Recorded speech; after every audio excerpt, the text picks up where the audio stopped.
नमस्कार दोस्तों, MPN academy में आप सभी का हार्दिक अभिनंदन है। प्रस्तुत है weekly current affairs test series.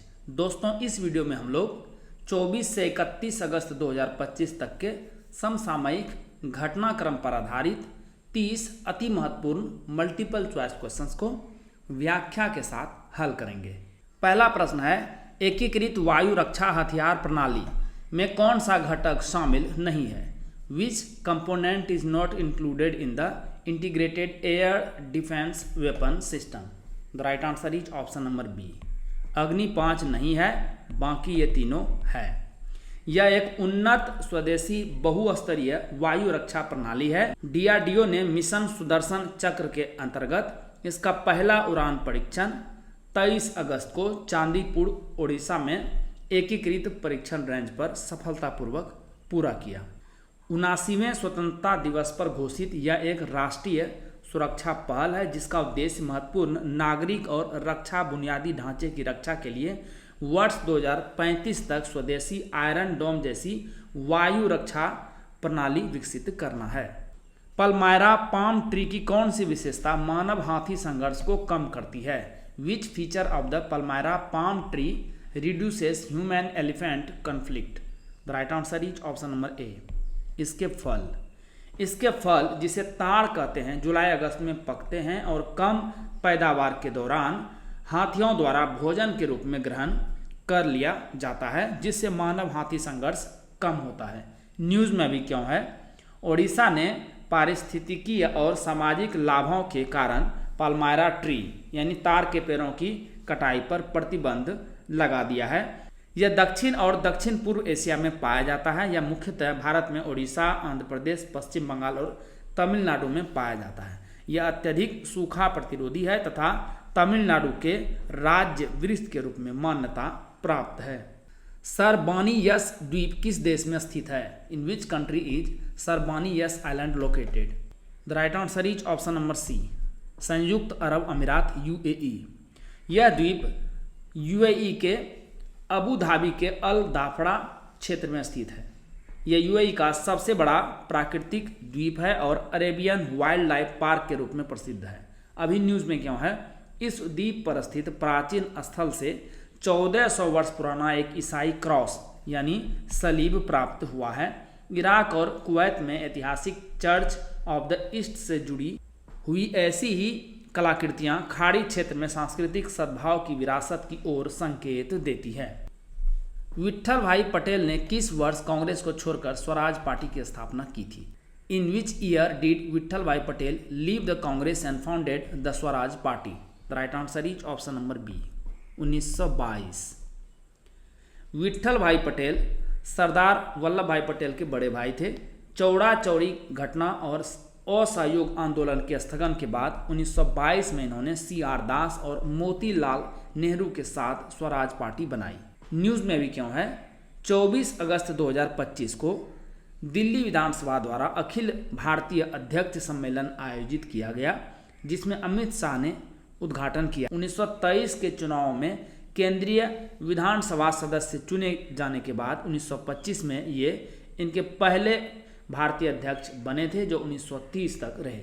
Chalk 9 gene की खोज किस देश के वैज्ञानिकों ने की है? Scientists from which country have discovered the chalk 9 gene? The right answer is option number ए, चीन। चॉक 9 जीन की खोज यांगझोउ विश्वविद्यालय के कृषि कॉलेज चीन के शोधकर्ताओं ने की थी। यह चावल में चॉकनेस को नियंत्रित करता है। यह है चॉकी राइस और यह है फाइन राइस। देखिए दोनों में अंतर। यह नेचर कम्युनिकेशंस में प्रकाशित हुआ था।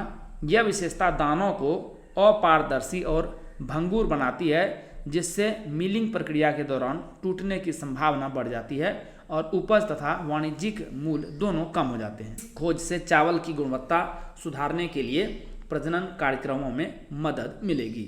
यदि आपको 71वीं बीपीएससी प्रीलिम्स एग्जाम के लिए करंट अफेयर्स का PDF चाहिए तो यहाँ पर जानकारी दी जा रही है। लेकिन आइए सबसे पहले जानते हैं कि एमपीएन एकेडमी ऐप ही क्यों, क्योंकि हमने करके दिखाया है। दोस्तों, सबसे पहले हम केवल करंट अफेयर्स के PDF कोर्स लाया करते थे। इसमें ऑन एन एवरेज 30 क्वेश्चंस पर एग्जाम में टैली हुआ है।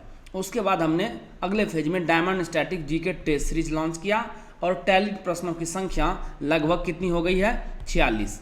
उसके बाद पिछले साल हमने डायमंड स्टैटिक जीके नोट्स और एनसीईआरटी टेस्ट सीरीज लॉन्च किया था और टैलीड प्रश्नों की संख्या बढ़ के हो गई 90। तो आप देख सकते हैं 5 years 7 exams, consistency at its best and that's MPN academy for you.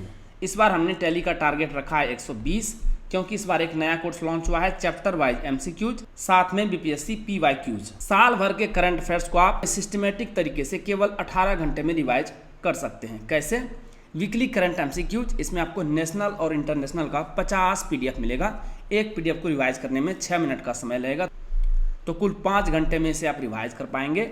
Monthly current affairs short notes है, नेशनल और इंटरनेशनल वर्सन का 12 पीडीएफ मिलेगा। एक पीडीएफ को रिवाइज करने में 30 मिनट, तो कुल 6 घंटे में इसे रिवाइज कर पाएंगे। और Bihar monthly current affairs MCQs और शॉर्ट नोट्स 14 पीडीएफ कुल मिलेंगे। एक पीडीएफ को रिवाइज करने में 30 मिनट, तो कुल 7 घंटे में इसे कंप्लीट कर देंगे। तो इस प्रकार से 18 घंटे में साल भर का कंटेंट आप एक बार में रिवाइज कर सकते हैं। Diamond static GK test series updated version है, ये अल्ट्रा इंपॉर्टेंट 2500 एमसीक्यूज मिलेंगे एक्सप्लेनेशन के साथ। ऐप बेस्ड 25 सेट है, एक सेट में 100 क्वेश्चंस रहेंगे। ये आपको diamond static GK notes course के साथ प्रोवाइड किया जा रहा है। डायमंड स्टैटिक जीके नोट्स में सब्जेक्ट वाइज पीडीएफ नोट्स मिलेंगे। एनसीईआरटी और स्टैंडर्ड बुक्स का यह निचोड़ है, फैक्ट्स और कंसेप्ट के साथ। इसमें आपको diagram, flow chart, pictures, tables और वन लाइनर्स मिलेंगे। कम समय में फास्ट रिवीजन आप इससे कर सकते हैं। एनसीईआरटी टेस्ट सीरीज, इसमें आपको class wise subject wise MCQs मिलेंगे। ऐप बेस्ड 100 एमसीक्यूज का 37 प्रश्नावली है, 33% निगेटिव मार्क के साथ। इसमें आपको सभी विषय के एमसीक्यूज मिलेंगे। चैप्टर वाइज एमसीक्यूज और बीपीएससी पीवाईक्यूज का कंबाइंड कोर्स है डिस्क्रिप्शन के साथ। इसमें आपको 2 कोर्सेज मिलेंगे, chapter wise MCQs, app based real time test है, और साथ में BPSC previous year question paper PDF के रूप में 39वीं से लेकर 70वीं बीपीएससी के क्वेश्चंस आपको मिलेंगे डिस्क्रिप्शन के साथ। आपको ये पीडीएफ नोट्स और टेस्ट सीरीज मिलेगा कैसे? गूगल प्ले स्टोर पर टाइप कीजिए एमपीएन अकेडमी, वहाँ पर इस प्रकार का लोगो दिख जाएगा। ऐप को इंस्टॉल कीजिए, ओटीपी के साथ लॉगिन कीजिए और स्टोर सेक्शन में जाइए। वहाँ पर आपको 4 प्रकार के कोर्स मिलेंगे, डायमंड स्टैटिक जीके नोट्स और टेस्ट सीरीज एक साथ में, current affairs PDF, NCERT test series, और फिर चौथा chapter wise MCQs plus BPSC PYQs. Course पर क्लिक कीजिए, उसके बाद नीचे चले जाइए, आई एम इंटरेस्टेड पर क्लिक कीजिए। आपको मैसेज और व्हाट्सएप पर पेमेंट का लिंक मिल जाएगा। शुल्क का भुगतान करें और कोर्स कंटेंट आपको एमपीएन अकेडमी ऐप पर मिल जाएगा। दोस्तों, ये सभी कोर्स आपको हिंदी और इंग्लिश दोनों भाषाओं में अलग अलग ऐप पर उपलब्ध है। ऐप का लिंक आपको इस वीडियो के डिस्क्रिप्शन और पिन्ड कमेंट सेक्शन में भी मिल जाएगा, तो ध्यान से लैंग्वेज सेलेक्ट कीजिएगा। कौन सा देश अगस्त 2025 में आधिकारिक तौर पर इंटरनेशनल बिग कैट अलायंस का सदस्य बना? Which country officially became a member of the international big cat alliance in August 2025? The right answer is option number A, Nepal. Nepal 24 अगस्त को IBCA के फ्रेमवर्क समझौते पर हस्ताक्षरित करके आधिकारिक तौर पर इस गठबंधन में शामिल हुआ। नेपाल में बाघ, तेंदुआ और हिम तेंदुआ प्राकृतिक रूप से पाए जाते हैं, जो IBCA के संरक्षण लक्ष्यों में शामिल है। अगस्त 2025 तक 12 देशों ने फ्रेमवर्क समझौते पर हस्ताक्षर किए थे। ये 12 देश कौन कौन से हैं? Bharat, Nicaragua, Eswatini, Somalia, Liberia, Nepal, Armenia, Bhutan, Cambodia, Ethiopia, Guinea और सूरीनाम। हाल ही में जारी रिपोर्ट जलवायु परिवर्तन और कार्यस्थल पर गर्मी का तनाव किन संयुक्त राष्ट्र सतत विकास लक्ष्यों के अनुरूप है? Recently released report climate change and work place heat stress is in line with which UN sustainable development goals? The right answer is option number B, SDG 3, 8 और 10। WHO और विश्व मौसम विज्ञान संगठन WMO द्वारा जारी यह रिपोर्ट SDG 3 यानी अच्छा स्वास्थ्य और कल्याण, SDG 8 यानी सभ्य कार्य और आर्थिक विकास, और SDG 10 यानी कम असमानताएं के अनुरूप है। 20 डिग्री सेल्सियस से ऊपर प्रत्येक डिग्री तापमान वृद्धि के साथ श्रमिकों की उत्पादकता 2 से 3 डिग्री कम हो जाती है। हीट स्ट्रोक से होने वाले स्वास्थ्य जोखिमों में हीट स्ट्रोक, निर्जलीकरण, गुर्दे और तंत्रिका संबंधी विकार शामिल है जो वैश्विक आबादी के बड़े हिस्से को प्रभावित करते हैं। विश्व स्तर पर 2.4 बिलियन से अधिक श्रमिक अत्यधिक गर्मी का सामना करते हैं। INS उदयगिरी और INS हिमगिरी को भारतीय नौसेना में कहाँ कमीशन किया गया? Where was INS Udayagiri and INS Himgiri commissioned into the Indian Navy? The right answer is option number D. Visakhapatnam. INS Udayagiri और हिमगिरी को 26 अगस्त को आंध्र प्रदेश के विशाखापट्टनम नौसेना बेस पर एक साथ कमीशन किया गया। प्रोजेक्ट 17A फ्रिगेट्स को नीलगिरी वर्ग स्टील्थ गाइडेड मिसाइल फ्रिगेट्स के रूप में वर्गीकृत किया गया है जो P-17 यानी शिवालिक वर्ग का उन्नत संस्करण है। इसमें 7 युद्धपोत शामिल हैं। INS नीलगिरी, हिमगिरी, उदयगिरी, दूनागिरी, तारागिरी, विंध्यगिरी और महेंद्रगिरी। तूफान काजिकी ने मुख्य रूप से किस देश के तटीय प्रांतों को प्रभावित किया? Typhoon Kajiki mainly affected the coastal provinces of which country? The right answer is option number C. Vietnam. तूफान ने वियतनाम के तटीय प्रांतों को प्रभावित किया जिसके परिणाम स्वरूप व्यापार, बाढ़, भारी फसल क्षति और कई लोगों की मृत्यु हुई। यह फिलीपींस के ऊपर उत्पन्न हुआ, दक्षिण चीन सागर पर मजबूत हुआ और सैफिर सिम्पसन स्केल पर श्रेणी 2 के तूफान के रूप में चीन और 25 अगस्त को वियतनाम के प्रांतों से टकराया। वियतनाम जिसकी राजधानी हनोई है एक दक्षिण पूर्व एशियाई देश है जिसकी उत्तरी सीमा पर चीन, पश्चिम में लाओस और कंबोडिया तथा पूर्व में दक्षिण चीन सागर स्थित है। इसरो ने पहला इंटीग्रेटेड एयर ड्रॉप टेस्ट किस मिशन के लिए किया? For which mission did ISRO conduct the first integrated air drop test? The right answer is option number A, Gaganyaan. Gaganyaan mission का उद्देश्य 3 अंतरिक्ष यात्रियों को 400 किलोमीटर की निम्न पृथ्वी कक्षा यानी लियो में 3 दिनों के लिए भेजना और उन्हें सुरक्षित रूप से पृथ्वी पर वापस लाना है। इसमें मानव रहित परीक्षण मिशन शामिल होंगे जिनके बाद पहला मानव युक्त मिशन 2027 की शुरुआत में होने की संभावना है। यह जो ड्रॉप टेस्ट है इसका उद्देश्य मिशन के क्रू मॉड्यूल के लिए पैराशूट आधारित मंदन प्रणाली के प्रदर्शन को व्यावसायिक परिस्थितियों में सत्यापित करना था। एकीकृत खाद्य सुरक्षा चरण वर्गीकरण यानी IPC के अनुसार अकाल की स्थिति क्या है? What is a famine situation as per the integrated food security phase classification?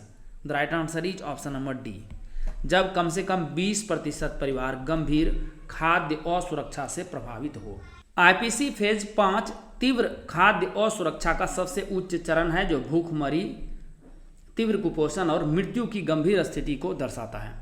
अकाल तब घोषित किया जाता है जब कम से कम 20% परिवार गंभीर खाद्य असुरक्षा से प्रभावित हो, 30% बच्चे तीव्र कुपोषण से ग्रस्त हो और प्रति 1000 लोगों पर कम से कम 2 मृत्यु हो रही हो। न्यूज़ में भी क्यों है? संयुक्त राष्ट्र ने अगस्त 2025 में गाजा में अकाल की आधिकारिक घोषणा की जिसे पश्चिम एशिया में पहला अकाल दर्ज किया गया। गाजा में अकाल का कारण इजराइल हमास संघर्ष में तीव्र वृद्धि, बड़े पैमाने पर विस्थापन और मानवीय एवं वाणिज्यिक खाद्य आपूर्ति पर गंभीर प्रतिबंध है। गाजा पट्टी एक तटीय क्षेत्र है जिसकी सीमाएं उत्तर और पूर्व में इजराइल, दक्षिण पश्चिम में मिस्र और पश्चिम में भूमध्य सागर से मिलती है। AI शासन पर वैश्विक संवाद की पहली बैठक कब और कहां आयोजित होगी? When and where will the first meeting of the global dialogue on AI governance be held? The right answer is option number A, सितंबर 2025 में न्यूयॉर्क में। संयुक्त राष्ट्र महासभा ने 26 अगस्त को एक प्रस्ताव पारित किया जिसमें AI पर स्वतंत्र अंतर्राष्ट्रीय वैज्ञानिक पैनल और AI शासन पर वैश्विक संवाद की स्थापना के लिए नियम और प्रक्रियाएं निर्धारित की गई। इस प्रस्ताव के अनुसार वैश्विक संवाद की पहली बैठक UNGA की यानी यूनाइटेड नेशन जनरल असेंबली की 80वीं सत्र के हाशिए पर सितंबर 2025 में न्यूयॉर्क अमेरिका में एक उच्च स्तरीय बहुहितधारक अनौपचारिक बैठक के रूप में शुरू होगी। एम्पियन अकेडमी का टेलीग्राम पेज अवश्य ज्वाइन करें। सर्च कीजिए एम्पियन अकेडमी, इस प्रकार से लोगो दिखेगा, ज्वाइन कर लीजिए। क्या क्या मिलेगा आपको वहाँ पर? BPSC परीक्षा से संबंधित अपडेटेड न्यूज़ आपको मिलेगी। BPSC प्रीलिम्स एग्जाम का स्पेशल डेली क्विज आयोजित किया जाता है सुबह और शाम, वो आपको मिलेगा।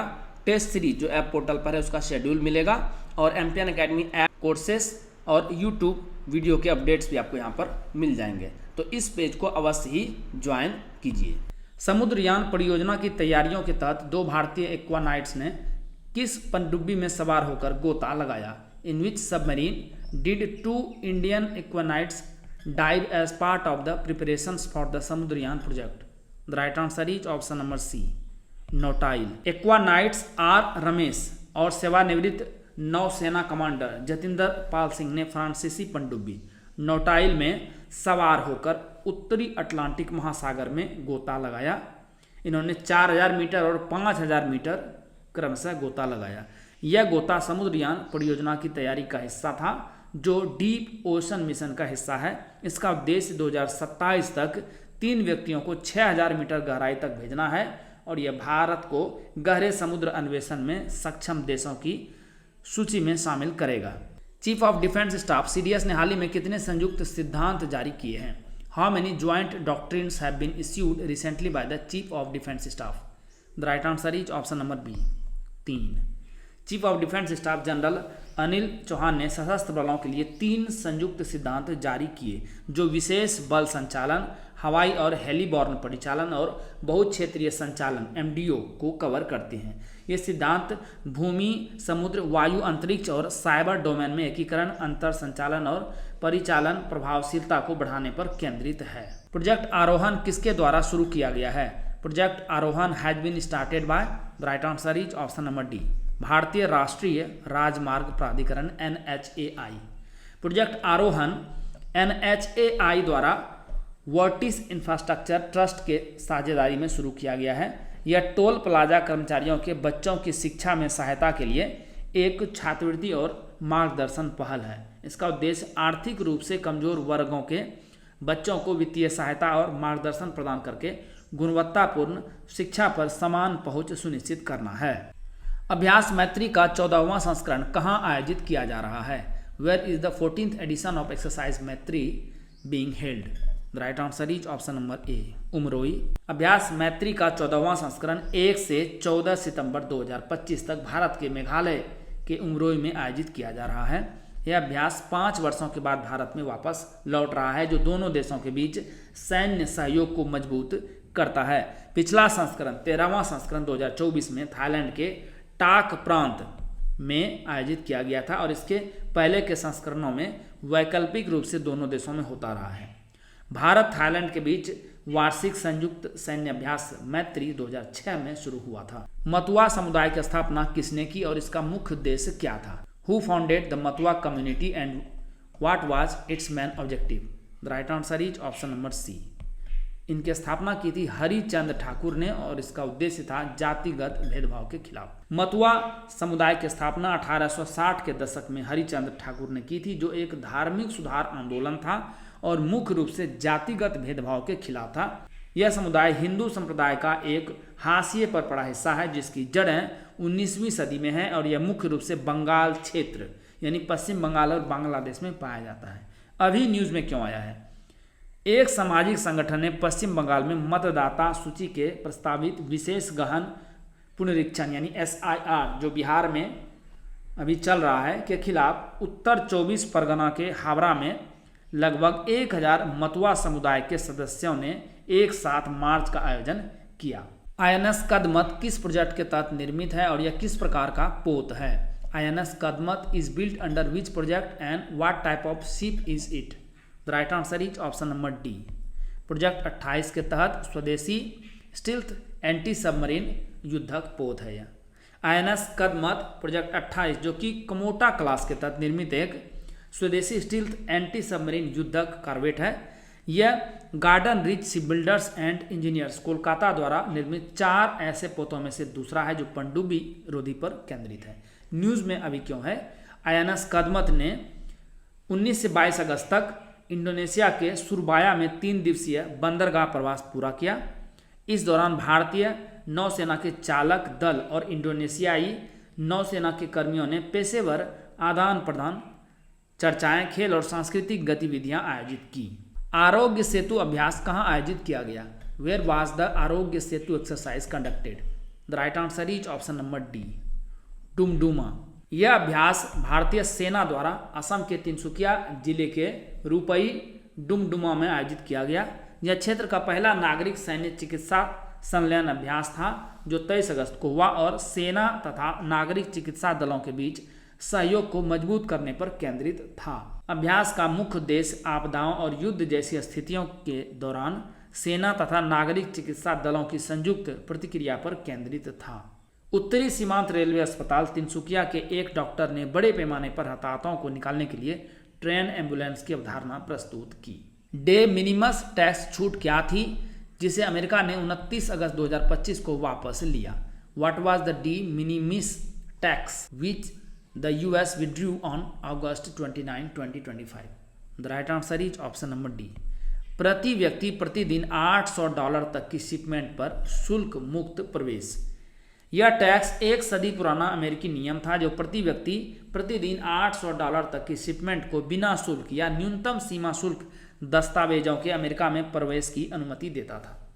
इसके जवाब में भारतीय डाक ने 25 अगस्त से ही अमेरिका को अधिकांश पार्सल भेजना अस्थायी रूप से बंद कर दिया क्योंकि नई सीमा शुल्क आवश्यकताओं के लिए तकनीकी तैयारी नहीं थी।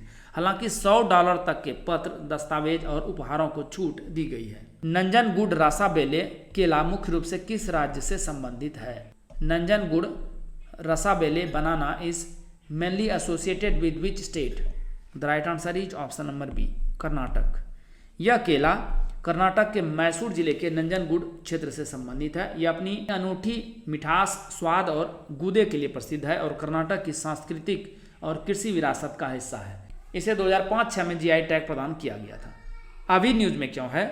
केंद्रीय कृषि मंत्री शिवराज सिंह चौहान ने 29 अगस्त को बेंगलुरु में घोषणा की कि भारतीय कृषि अनुसंधान परिषद के वैज्ञानिक इस केले के संरक्षण के लिए तरीकों का अध्ययन करेंगे। यह प्रयास इस विशिष्ट किस्म को पनामा विल्ड से बचाने और इसकी खेती को बढ़ावा देने के लिए है।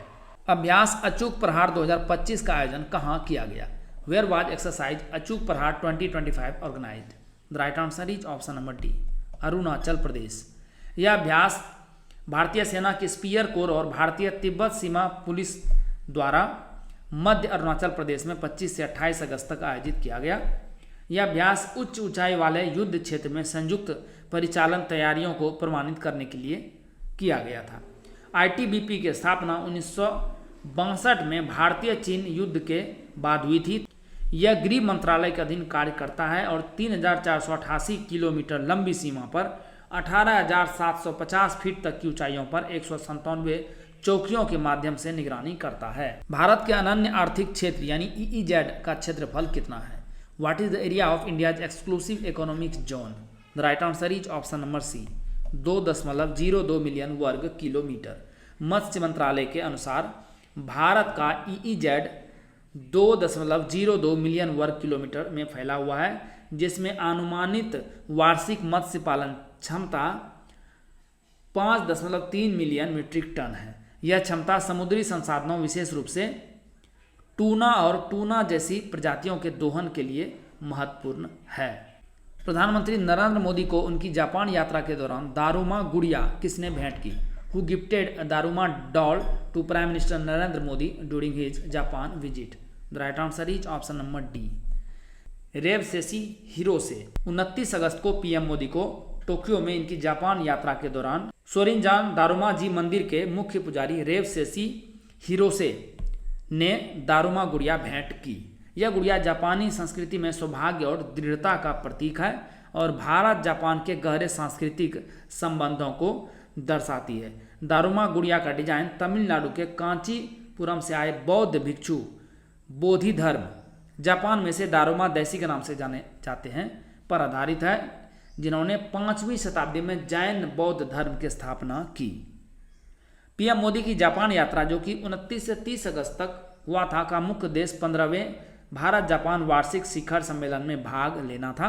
पुनात सांगछू द्वितीय जल विद्युत परियोजना किस देश में स्थित है? In which country is the Punatsangchhu second hydro electric project located? The right answer is option number C, Bhutan. News में भी क्यों है? भूटान में 1020 मेगावाट की इस जल विद्युत परियोजना को पूरी तरह से पूरा कर लिया गया है, जिसकी अंतिम इकाई को पावर ग्रिड से सिंक्रोनाइज कर दिया गया। यह 1 गीगावाट की रन ऑफ द रिवर जल विद्युत परियोजना है, जो भूटान के वांगडू फोड्रंग जिले में पुनात सांगछू नदी के किनारे स्थित है। दाहिने किनारे पर। इस परियोजना का विकास भूटान और भारत की एक अंतर सरकारी समझौते के तहत किया गया था। इसे भारत सरकार द्वारा 30% अनुदान और 70% ऋण के साथ 10% वार्षिक ब्याज पर वित्त पोषित किया गया, जिसे 30 अर्धवार्षिक किस्तों में चुकाया जाना था। पीएम स्वनिधि योजना के पुनर्गठन और विस्तार को कब तक मंजूरी दी गई है? By when has the restructuring and extension of PM Svanidhi Yojana been approved? The right answer is option number D, 31 मार्च 2030 तक। केंद्रीय मंत्रिमंडल ने पीएम मोदी की अध्यक्षता में पीएम स्वनिधि योजना के पुनर्गठन और विस्तार को 31 मार्च 2030 तक मंजूरी दी है। इससे पहले यह योजना दिसंबर 2024 तक थी। योजना के पुनर्गठित रूप के लिए कुल वित्तीय आवंटन 7,332 करोड़ रुपये है, जो स्ट्रीट वेंडर्स को सूक्ष्म ऋण प्रदान करने और इनकी आत्मनिर्भरता बढ़ाने के लिए उपयोग किया जाएगा। योजना का उद्देश्य कुल 1.15 करोड़ स्ट्रीट वेंडर्स को लाभान्वित करना है, जिसमें 50 लाख नए लाभार्थी शामिल हैं। योजना 1 जून 2020 को लॉन्च की गई थी, जो कोविड-19 महामारी के दौरान स्ट्रीट वेंडर्स को सहायता प्रदान करने के लिए शुरू की गई थी। यह केंद्रीय आवास एवं शहरी मामलों के मंत्रालय द्वारा संचालित है। Indian Army Terrier cyber quest 2025 की प्रतियोगिता में कितने मुख्य ट्रैक हैं? How many main tracks are there in the Indian Army Terrier cyber quest 2025 competition? The right answer is option number B, 2 ही ट्रैक हैं, बग हंटिंग और डेटा थॉन। भारतीय सेना की प्रादेशिक सेना IIT मद्रास, भारतीय सेना अनुसंधान प्रकोष्ठ और साइबर पीस के साथ मिलकर नई दिल्ली में Indian Army Terrier cyber quest 2025 का आयोजन कर रही है। यह परिवर्तन के दशक के अंतर्गत वास्तविक रक्षा और साइबर सुरक्षा खतरों से निपटने के लिए एक राष्ट्रीय स्तर की चुनौती है। यह आयोजन AI, machine learning, quantum computing और ड्रोन तकनीक का उपयोग करके आधुनिक रक्षा चुनौतियों का समाधान करने के लिए शिक्षा जगत, उद्योग और सरकार को एकजुट करता है। पहले अंतर्राष्ट्रीय पाली सम्मेलन का आयोजन कहाँ हुआ? Where was the first international Pali conference held? The right answer is option number B, Kandy. सम्मेलन 26 अगस्त को कैंडी, श्रीलंका में पेराडेनिया विश्वविद्यालय के परिसर में आयोजित किया गया, जो थेरवाद बौद्ध परंपराओं से जुड़े क्षेत्र में स्थित है। यह विश्वविद्यालय का पहला अंतर्राष्ट्रीय पाली सम्मेलन था। सम्मेलन पाली भाषा के भविष्य पर केंद्रित था। इस कार्यक्रम में श्रीलंका, भारत और अन्य देशों के विद्वान एकत्रित हुए। चर्चाएं थेरवाद परंपराओं, पांडुलिपि अध्ययन और पाली की एक शास्त्रीय माध्यम से एक जीवंत भाषा बनने की यात्रा पर केंद्रित थी। भारत सरकार द्वारा पाली को भारत में एक शास्त्रीय भाषा के रूप में मान्यता प्राप्त है। दोस्तों, जैसा कि बताया गया है, इस वीडियो लेक्चर का PDF आपको हिंदी और इंग्लिश दोनों भाषाओं में संपूर्ण डिस्क्रिप्शन के साथ एम्पियन एकेडमी ऐप पर प्राप्त होगा। दोस्तों, आप इन PDF के सहारे इस वीडियो लेक्चर को लगभग 5 से 6 मिनट में रिवाइज कर पाएंगे, जिससे आपका बहुत सारा समय बचेगा, जिसे आप स्टैटिक पोर्शन पर खर्च कर सकते हैं और अपने टाइम को बेटर मैनेज कर सकते हैं। एम्पियन एकेडमी ऐप का लिंक आपको इस वीडियो के डिस्क्रिप्शन बॉक्स और पिंड कमेंट सेक्शन में मिल जाएगा। चलिए अंतिम प्रश्न को हल करते हैं। मत्स्य शक्ति परियोजना का शुभारंभ कहाँ हुआ? Where was the Matsya Shakti project launched? The right answer is option number C, Kovalam. Matsya Shakti परियोजना का शुभारंभ 28 अगस्त को कोवलम, तिरुवनंतपुरम, केरल में केंद्रीय मत्स्य पालन, पशुपालन, डेयरी और अल्पसंख्यक मामलों के राज्य मंत्री जॉर्ज कुरियन द्वारा किया गया। यह जो स्थान है, अल्पसंख्यक मछुआर समुदायों की बड़ी आबादी के कारण चुना गया। यह परियोजना PM विकास योजना के तहत शुरू की गई है, जो अल्पसंख्यक समुदायों के लिए कौशल विकास और उद्यमिता को बढ़ावा देती है। यह तिरुवनंतपुरम के 700 मछुआर परिवारों को लाभान्वित करने का लक्ष्य रखती है। दोस्तों, इसी के साथ साप्ताहिक करंट अफेयर्स टेस्ट सीरीज के इस संस्करण को समाप्त करने की आपसे इजाजत चाहूँगा। वीडियो देखने के लिए बहुत बहुत धन्यवाद। Thank you very much. जल्द ही मिलते हैं अगले वीडियो में। All the best for your exam preparation.